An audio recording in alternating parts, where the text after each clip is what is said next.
There seems to be this kind of demented quality to many of the faces around us, and at the same time this kind of florid over the top beauty. What's going on? Is I that wanted to ride exactly that precise edge between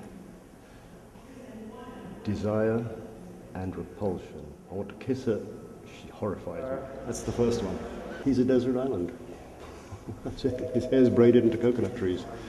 And he's water, and his shirt is Picasso and striped into, and he's the European existential refugee, from 20th century literature. That's actually my wife. She just, she's great. She just dropped her clothes off and posed, which is not normally what, nice Muslim girls from Jakarta do. Is it a funeral? Is it a birth? Or what are they celebrating? I don't know. Honestly, I don't know, and I don't want to know really. That sea is a very, very powerful image for me. Water like this. I don't know why, but it's sort of it's everything. It's all death and all life and everything, and God knows I couldn't explain it, but it's got to be that clear and that endless. There's only 3 themes in the current body of work: family, hookers, and drugs. My work only began to get real traction when I decided that I was not politically correct. All the literature I read involves like jaded, old, wasted expats, groveling around Asian gutters, and little girls dancing around silver poles, and I've been avoiding them for years and years and years. Old Paul Gauguin. But I finally decided, okay, it's time. I'm absolutely mad. I read everything, Moon and Sixpence, just... You're totally into the Gauguin myth and history? I mean, is this a recent thing, given the fact that you went to Bali in, in '93, yeah. And you must have been conscious of that whole kind of redoing his thing? We didn't touch it. I didn't go. It was the elephant in the room. Right, but now what's changed? He's really on your mind? I just decided to U-turn and go straight into it. Oh. And this is what we end up with. Yeah, I'd like nothing more than to, have a serious opium habit and comport with hookers and all of that, but I don't do that. I just paint that. That's the image as being sold. The truth is far more boring. I'm usually pasty white, overweight, sitting behind a computer, dreaming this crap up. First we dress up the person. This costume, I can barely move in it. It's thick paint. You actually wear the costume? And I paint myself blue. And you take pictures of yourself, or what? Yeah, but millions and millions of photos hands, and that's actually my wife. And millions of photos up close. And everything is painted. The books were actually painted. The bottles are all hand-painted. Then I photograph them, and then there comes the nightmare of putting together this monstrous 2.5 giga jigsaw puzzle. We photograph it and project it on the canvas when it's all together, and paint it again. It's just... What do you think you're getting out of this technique that would not otherwise be available to you? I have incredible guilt about making anything that's too easy.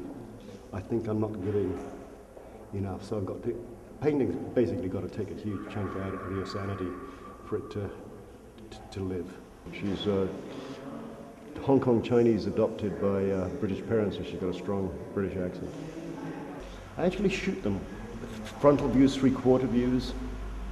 If you were really to see it without the paint on, she doesn't fit. They're built out of different angles, they're complete composites. Her nose is 3/4, the face is full frontal. The mouth was taken from another angle completely. But yeah, she's constructed up parts, and the parts It's a cubist painting. I'm going to push it further later. This is all when I was trying to be classical doing it, but yes, it's cubist. The edge of credulity is where I like to live. I like those edges. I'm kind of tempted to ask you, given what you're doing now, how you feel about the work that you became famous for in the 80s. This kind of, over-the-top corporate logo, highly industrialized aesthetic. I was actually, and Jerry Saltz noted this, and I was actually very pleased with his observation, doing exactly the same thing. Except where before I was addressing the art object. This time I was addressing the actual corporeal body.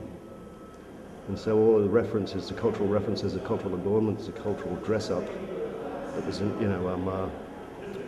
that the art object, this cube that sat on the wall, I just transposed it onto the human body. In the sense that I'm making almost parodies of paintings.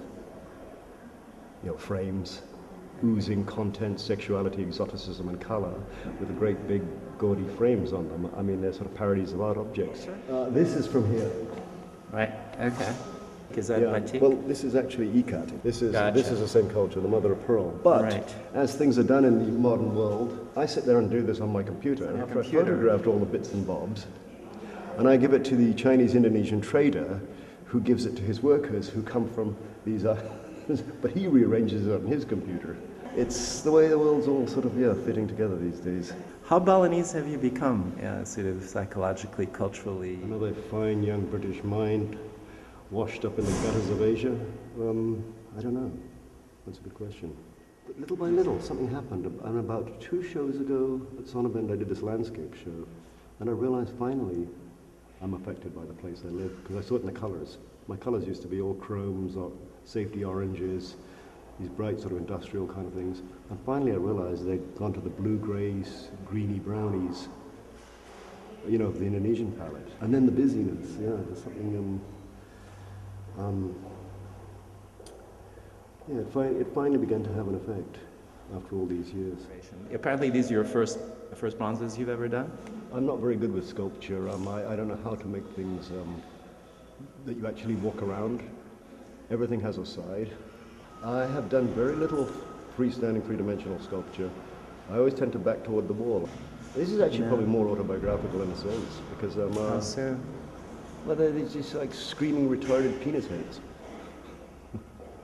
who are at the same time decorative bouquet of flowers.